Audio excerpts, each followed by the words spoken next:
السلام علیکم میرے پیارے پیارے سامع بھائیوں اور میری پیاری پیاری سامع بہنوں۔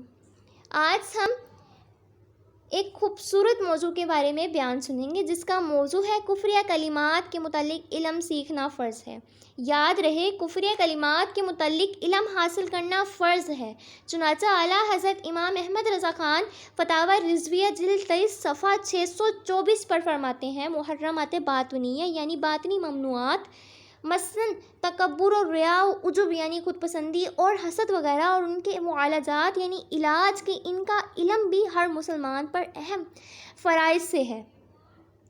میرے پیارے پیارے سامع بھائیوں اور میری پیاری پیاری سامع بہنوں، مزید صفحہ 626 پر فتاوی شامی کے حوالے سے فرماتے ہیں، حرام الفاظ اور کفریہ کلمات کے متعلق علم سیکھنا فرض ہے۔ اس زمانے میں یہ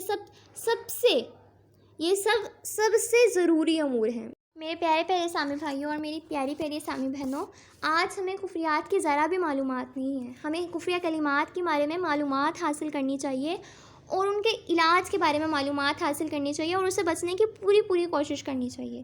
میرے پیارے پیارے سامع بھائیوں اور میری پیاری پیاری سامع بہنوں، آج بہت سے ایسے کفریہ کلمات ہیں جو ہمیں معلوم بھی نہیں ہوتا اور ہم لوگ بک رہے ہوتے ہیں۔ اللہ عز و جل ہمیں بچائیں، اس کے بارے میں علم حاصل کریں۔ اس کے بارے میں علم حاصل کرنے کے لیے ایک بہت مفید کتاب ہے، کفریہ کلمات کے بارے میں سوال و جواب۔ یہ میرے پیارے پیارے سامع بھائیوں اور میری پیاری پیاری سامع بہنوں، یہ امیر اہل سنت کی کتاب ہے اور بہت اچھی کتاب ہے۔ اس کو پڑھیں اور حرام الفاظ اور کفریات کے بارے میں علم حاصل کریں اور بچنے کی پوری کوشش کریں۔ امید کرتی ہوں آپ کو میری ویڈیو پسند آئی ہوگی۔ آپ نے لائک، شیئر اور سبسکرائب ضرور کیا ہوگا۔ فی امان اللہ، اللہ حافظ۔